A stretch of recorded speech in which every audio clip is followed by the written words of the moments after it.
¿Por qué nuestros abuelos tenían amistades mucho más profundas, más duraderas, conexiones más fuertes, si era una generación que no contaba con internet, no tenían redes sociales, era una generación que, caray, ni siquiera tenían teléfono muchas veces?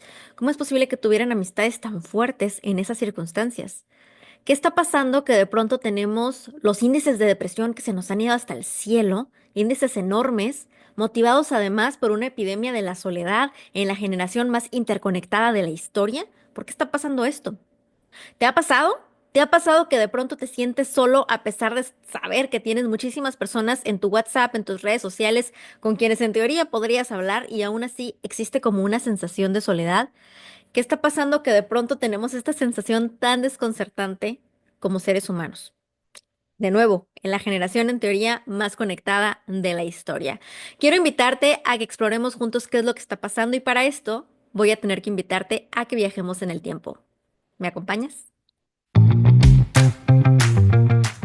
¿Qué onda, chavos? ¿Cómo están? Ya estoy aquí de nuevo. Yo soy Angie, conservadora hispana, y me da mucho gusto poder estar aquí nuevamente compartiendo con ustedes. Ya sé que tenía un ratito sin grabar, pero, y les juro que no es justificación, pero recientemente escuché una frase que me gustó mucho que dice que algo así, estoy como recordando, pero decía algo así como que el tonto habla porque tiene que decir algo y el sabio habla porque tiene algo que decir, ¿no? Algo importante que decir. Entonces, esa es mi manera de justificarme. La verdad es que es totalmente mi culpa entre no me había organizado, pero esta vez de verdad siento que traigo algo que, es más, les voy a confesar que esta es la segunda vez que grabo este episodio. Había grabado hace como 2 semanas y no me terminó de convencer porque siento que la idea que traía se quedaba muy corta para lo que había grabado. Entonces dije, no, hay más elementos que podemos agregar aquí. Y efectivamente, esa es mi intención el día de hoy, así que espero que se queden conmigo, que disfruten este episodio, que me dejen en comentarios todo lo que piensan, si les gustó, si no les gustó, si tienen algún aporte, si, no sé, si tienen alguna historia que pueda complementar la información. Creo que sería muy, muy interesante poder leer todo eso. Dicho esto, vamos a ver qué está pasando con esta situación. Les decía hace un momento que para poder analizar esto mejor tenemos que viajar en el tiempo, y es correcto, vamos a viajar por allá de 1930, 1940, las épocas de nuestros abuelos, cuando nuestros abuelos eran jóvenes. Qué emoción, ¿no? Imagínense por un momento, digo, yo pienso en México porque mis abuelos estaban en México, pero imagínense ese país donde sus abuelos estaban, toda esa, pues no sé, un mundo mucho más lento, ¿no? Simplemente el tipo de automóviles que existían, el tema, como les decía ahorita, que no tenía ni teléfono, ni internet, mucho menos redes sociales. Entonces la única forma de poder encontrar a alguien era ir a su casa y tenía suerte si lo encontrabas, si no, pues no había mucho que pudieras hacer, ¿no? Entonces, pues bueno, esa es alguna de las cosas que estaban sucediendo en la vida de estas personas, de nuestros abuelos, de las personas de esta generación, mucho más antigua que la nuestra, ¿no? Y sin embargo, nos damos cuenta de que tenían amistades bastante profundas.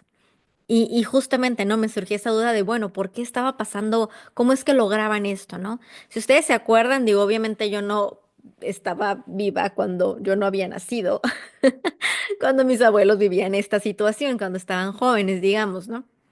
Sin embargo, podemos ver muchos de sus comportamientos todavía cuando ya eran mayores, ¿no? Y a mí sí me tocó ver, por ejemplo, a mi abuelita sentada, pues así, se sacaban sus sillitas ahí las señoras de la cuadra, y se sentaban todas ahí en sus sillitas en la banqueta, a echar el chisme, a platicar.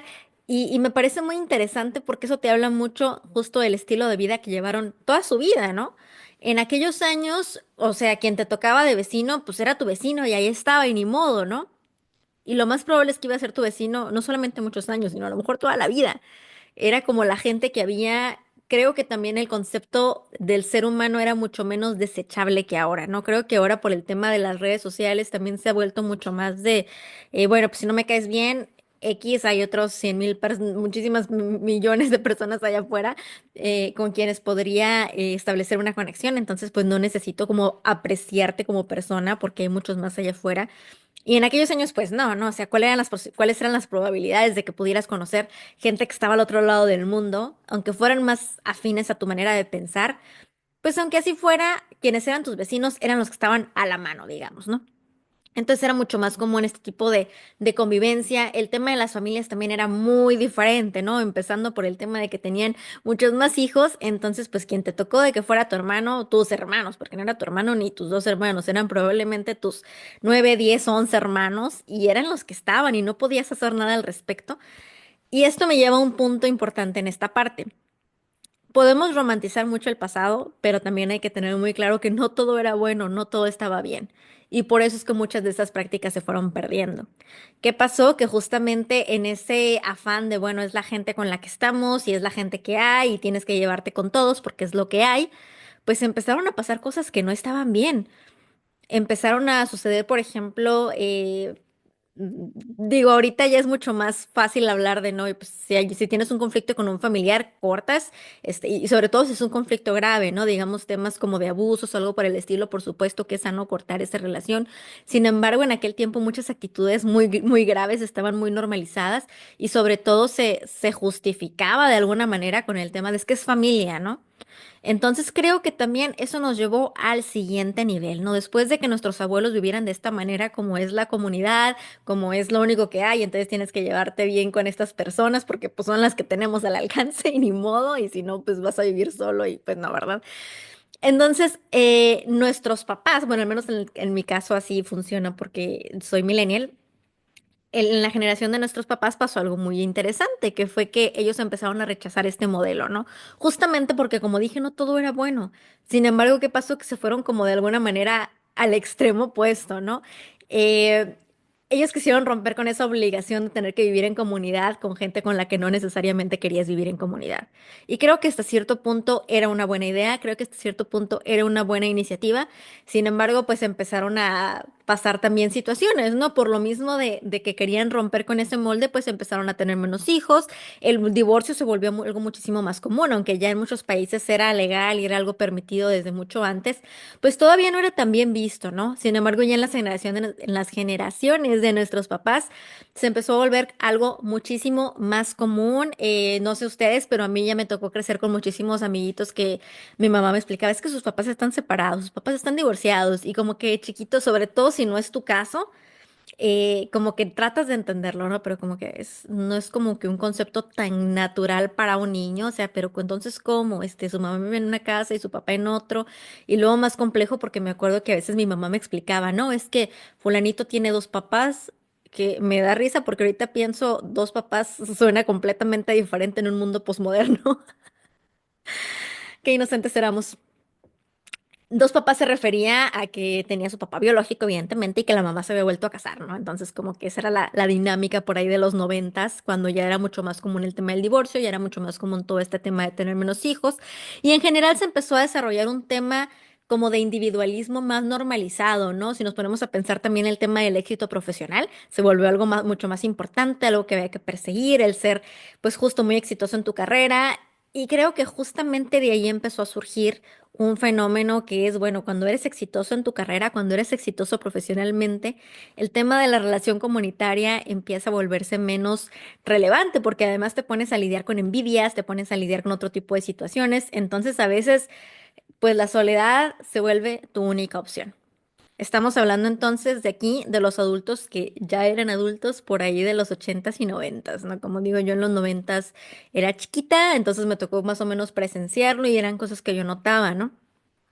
Y ya por ahí de los 2000, early 2000s, los inicios de los 2000, pues ya nuestra generación empezó a crecer, ¿no? Y empezó a decir, oye, pues es que también yo no quiero eso, como que me gusta el tema de la comunidad, como que quisiera volver a la comunidad.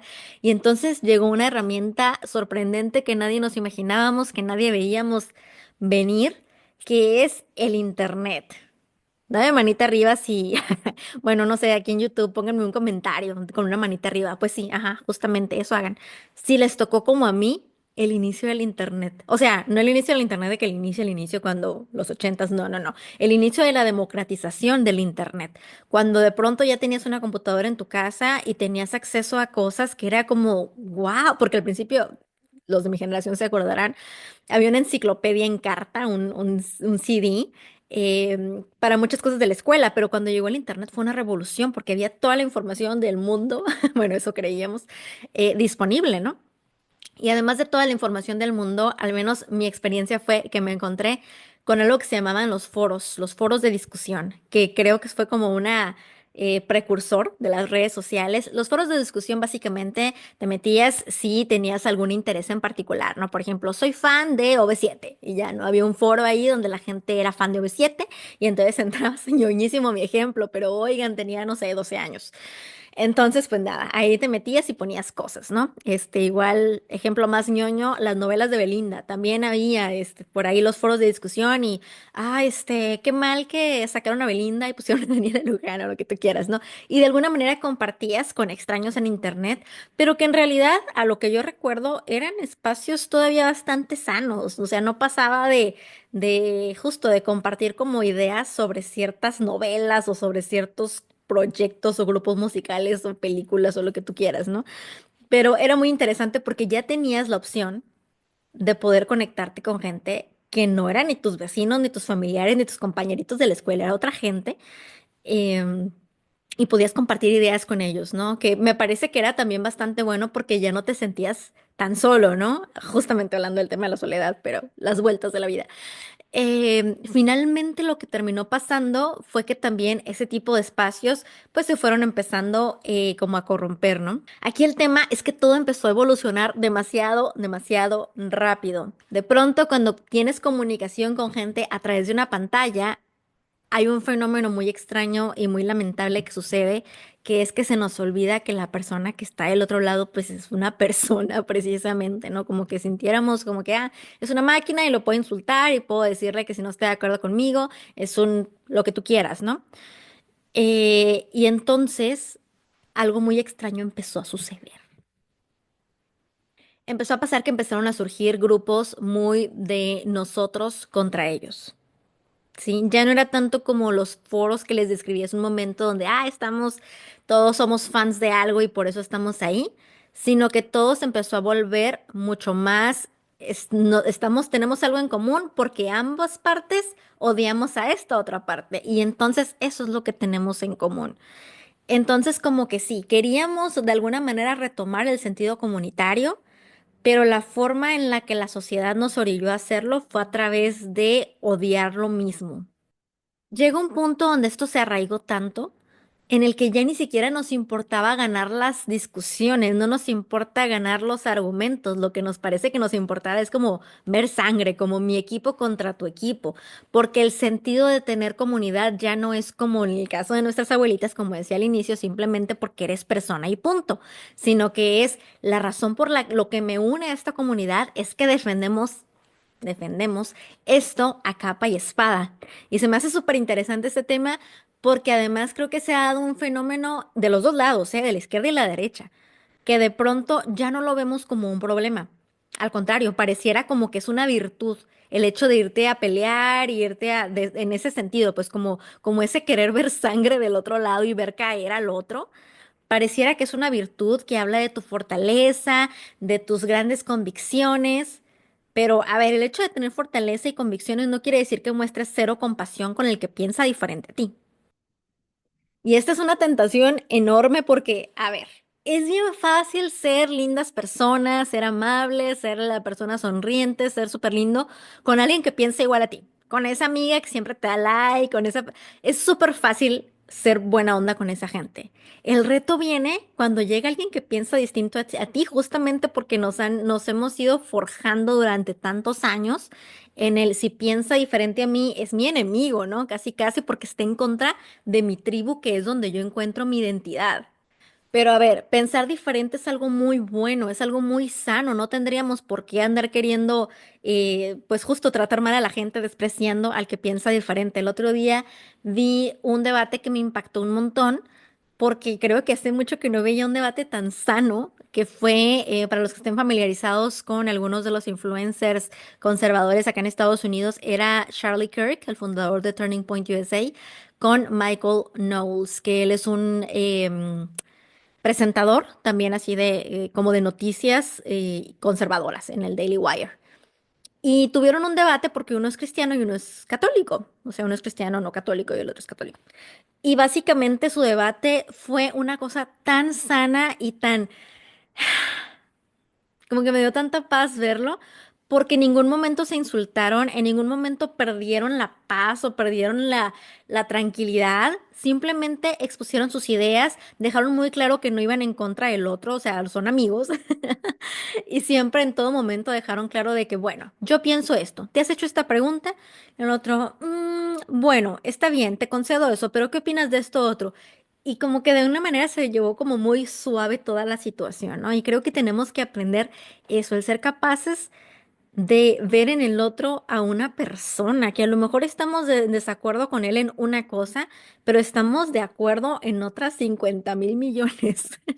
Creo que a veces se nos olvida eso, ¿no? Que al final quien está del otro lado es una persona y es muy fácil como perder la cabeza y empezar a pelear, ¿no? Pero también, de nuevo, el tema de las redes sociales. Las redes sociales nos enseñaron un concepto que es el tema, bueno, no empezó con las redes sociales, pero como que se hizo muy popular con las redes sociales, el tema de las selfies. Y justamente me parece que esto define muy bien lo que está sucediendo, ¿no? Precisamente el hecho de todo se trata de mí. ¿Qué pasa con una selfie? O sea, literal es mi cara y viene la gente y me da like por ser yo. Y creo que de alguna manera es un concepto que replicamos en todas nuestras interacciones en redes, ¿no? Como que y yo soy aquí la persona que tiene que figurar, el otro no importa. Y pareciera que entre más desprecio al otro, más gano. A ver, Angie, entonces, ¿qué hacemos? ¿Estás diciendo que cerremos las redes, que volvamos a vivir como en 1940, que saque mi silla en la banqueta y me siente con las vecinas, que por supuesto no van a llegar porque ya sí están en redes sociales? No, o sea, podrías, pero no es necesario. Acuérdate que las redes no son malas en sí, son herramientas. Entonces, aquí está la parte interesante. Podemos usarlas precisamente para dar la vuelta a este fenómeno tan tremendo que hemos creado. Y para esto, yo te invito a que hagamos exactamente lo que nadie espera que hagamos en las redes sociales. En las redes sociales, nadie espera que muestres compasión con el otro. Nadie. Nadie espera que seas empático, que escuches argumentos, que mantengas tu paz cuando te están diciendo cosas a veces no tan agradables. Nadie espera que seas amable en situaciones complejas y justo por eso deberíamos de hacerlo. Tengo la teoría también de que una de las mejores cosas que podemos hacer como conservadores para ganar la batalla cultural es ser felices. Esto suena como, ¿qué?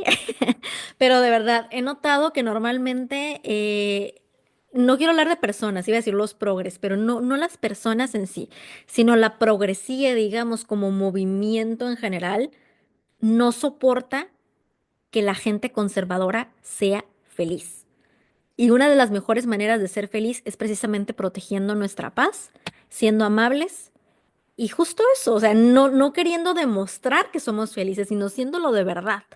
Jordan Peterson habla del tema de para tener tu paz, empezar por tender tu cama, ¿no? Empezar por los hábitos más sencillos. Y es cierto, eso te va dando estructura y orden en tu mente, en tu vida. Y totalmente lo recomiendo, ¿no? Que empieces a proteger tu paz, que empieces a proteger tu, tu vida de amenazas externas que te quiten esa paz. Y eso no quiere decir que vas a despreciar al que piensa diferente, todo lo contrario, vas a reconocer en él o en ella a una persona, a la persona que es, porque tú ya eres feliz y no tienes que demostrar nada. A ver, esto quiere decir que voy a abandonar mis convicciones como persona, pro vida, pro familia, por supuesto que no. Por supuesto que no, pero tienes que empezar a read the room, a entender cómo está el terreno, ¿no? A ver si verdaderamente si vengo y le digo a esta persona que es un estúpido por pensar distinto a mí, ¿eso va a generar realmente que esta persona se cuestione lo que piensa y entonces se una a nuestro movimiento? Yo creo que no. ¿Es válido compartir argumentos? Sí. Y hay formas y hay maneras de hacerlo. Y no es insultando al que piensa diferente, ni menospreciándolo, ni generando bullying.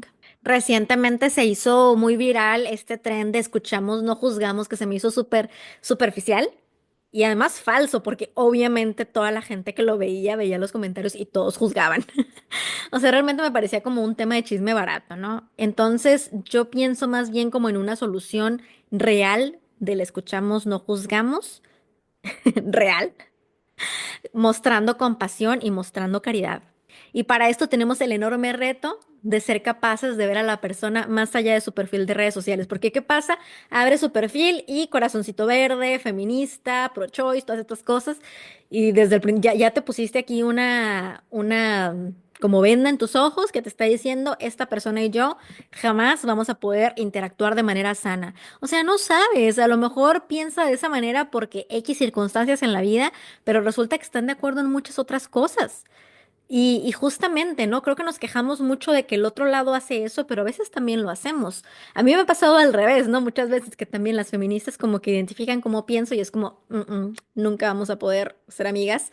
Y creo que, pues justo, ¿no? Hay que predicar con el ejemplo. A ver, yo no tengo nada en contra tuyo. Creo que tus ideas están equivocadas, creo que tus ideas están confundidas, pero eres una persona inmensamente valiosa. Y bueno, para ir cerrando el tema, quiero agradecerles por haberme acompañado. Quiero pedirles también que si tienen algún comentario, por favor me lo dejen aquí abajo. Me encantaría saber pues qué piensan. Y pues nada, si todavía no me sigues en redes sociales, te invito a que me sigas en Instagram como Conservadora Hispana. Bye bye.